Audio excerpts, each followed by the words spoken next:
Hey, Will, good to see you. You obviously had a decision to make this past summer. Why did you want to come back to Denver?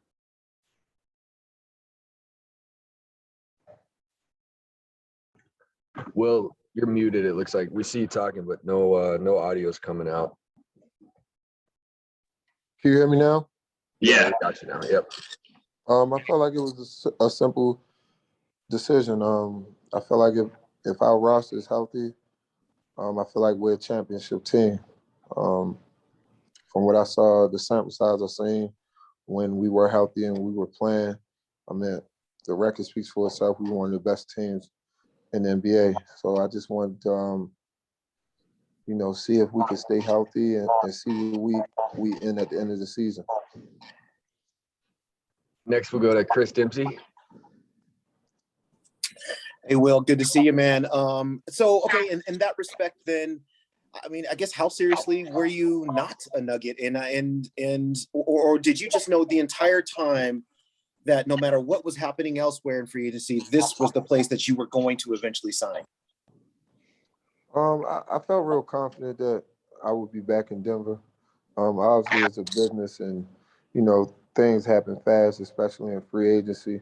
But I always knew the interest was mutual. It was just about getting it done, and we've been together for a long time, so I didn't think it'd be any funny business, and that's what happened, man.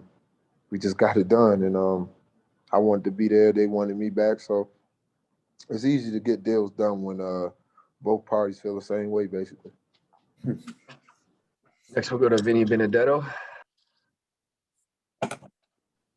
Hey, Will, during last season, I remember you saying you spent the previous offseason really not touching a ball, just kind of working on your body. And I was just curious how you spent this offseason by comparison. Yeah, this offseason has been different from last. It's more what I'm used to, more of what it's been in the past, being able to lift, condition, and work on my game and play basketball and actually get better and put reps in and put a lot of sweat equity into the gym. And I'm getting better. I'm feeling great. I'm moving great. And that's all I can ask for, especially with the last two off seasons for me. So it's just a blessing, really. And I'm excited and anxious, and I just can't wait to get back to it. We'll go to Katie Wingy next. Hey, Will, great to see you. Jamichael had mentioned earlier that you guys chatted just a little bit during the period of free agency. Did you talk to anybody else on this Nuggets team, or did your teammates reach out to you when there was still kind of a question mark as to if you would be back? Definitely. Me and Jamichael definitely talked. I talked to Michael. I talked to Monte Morris. I talked to PJ Dozier a lot. I would say I talked to those guys. I talked to Jamal too. I would say I talked to those guys the most about, just free agency, what it would look like if I came back. And, obviously I have good relationship with those guys off the court. So ultimately they wanted me to do what was best for myself also. But, all the guys wanted me back, and they knew I wanted to be back and play with them. And we all feel like we have unfinished business. So we're all on the same page and locked in and focused. We'll go back to Mike Singer.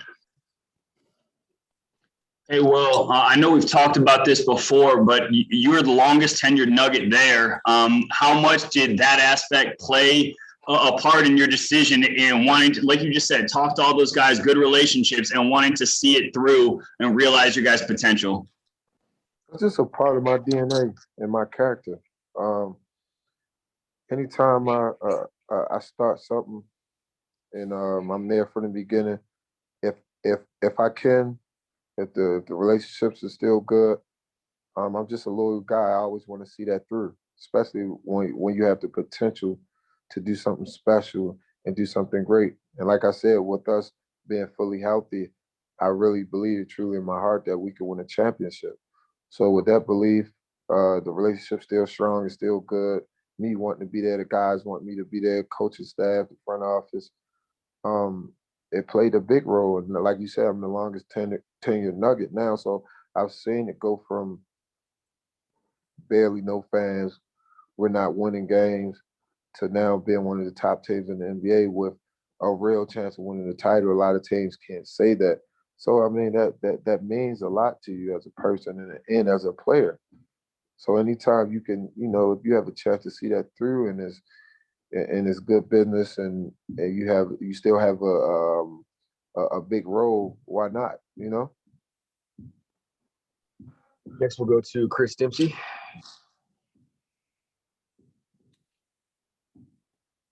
Hey, Will, what both you and Jermichael have said, they basically praised the organization for making you feel at home, feeling like a family. Just what is it about what's happening within this organization that's making players from everywhere that come into it feel so comfortable and want to stay? I think it's the front office and the coaches. Goes back to even when Torres and Tim were together. They were there when I first came, basically running the front office, and they always supported anything I wanted to do. Always easy to talk to, always around the guys, always around the team, giving me feedback, whether it be criticism or support. Then you got Coach Malone. He's been there as long as I've been there, and we've always communicate together. Whether he agreed with me or I agreed with him, there's always been a strong line of communication and respect between him and I. So when you have all those things fall into place, that's kind of like if you think about how your family works. It's gonna be great days, it's gonna be bad days, but as long as that respect in there and that love is there, you can always come back and figure things out. And I think that's how it's been here. Next, we'll go to Brendan Vogt. Hey, Will, for all you have seen in Denver, we haven't seen you personally fully healthy for a playoff run yet. And you've been with these guys for so many battles, but does that drive you at all? Does that factor into that sort of finished business you were talking about? To be honest with you, Brendan, that's my ultimate drive right now. I've did a lot in my NBA career.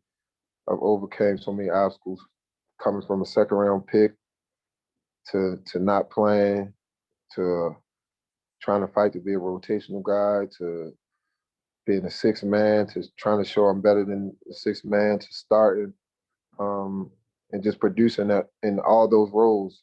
And then I feel like the only thing I haven't done is performed at a high level in the playoffs, and that's been because of basically even injuries and not being available.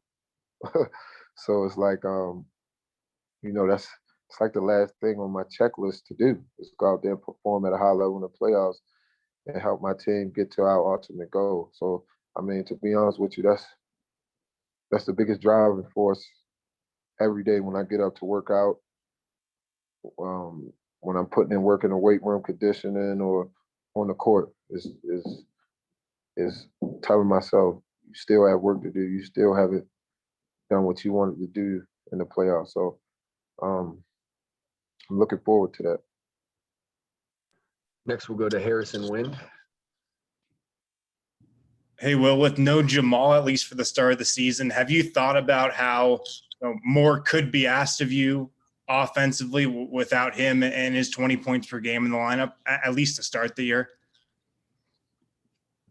I mean, I know I'll have to do more, but if you look back at my career here, that's what it's been from the very beginning. My first 4 year, Wilson goes down. Before that, I don't know how much I was going to play.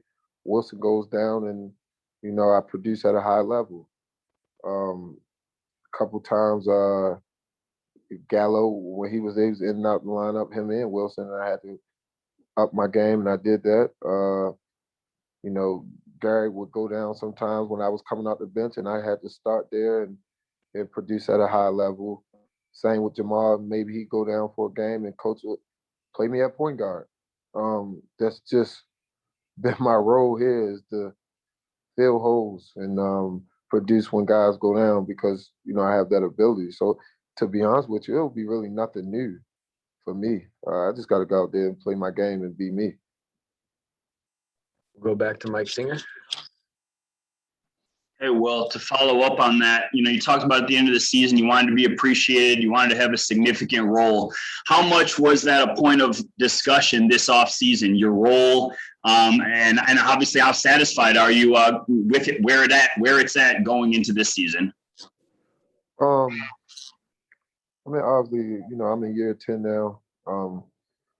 Still got a lot of good basketball left in me. So you want to be on a winning team at this point in your career, and you also want to, have a big role on that team. And those were the biggest things in my free agency. And look, they know what I bring to the table. I know what I bring to the table. My teammates know. So it it was. I didn't have to have a lot of discussion with them about that. Me and Coach Malone, we we both know what's up. Tim knows what's up, and the players do. So, I mean, I think we're all on the same page with that. And now it's just about getting out there and executing and getting it done. That's just what it is at this point. All right, well, it looks like we got one more for you. We'll end with Harrison Wind. Hey, Will, Bones Highland said he had a previous relationship with you going back a ways. I'm just curious about your scouting report on him and what you think of him as a player. Yeah, man, Bones when he was in high school went to my elite camp in Baltimore, and we developed a relationship from there. We would talk on and off, either through text message, sometimes FaceTime, Instagram. We just always kept in touch from there, and it just grew. It just grew, and I remember when Tim asked me. I think this was before the draft was actually about to start, but our season was over, and he asked me how I felt about him, and I just told him, I mean, he's a bucket. He knows how to play the game the right way, and he's a dog. And if he's available when you guys have that pick, I feel like you should take him. I mean, I didn't know he would actually take him, but he did, and I feel like he fits the culture here. His scoring ability, his playmaking ability, his fire and desire. He plays with a lot of passion.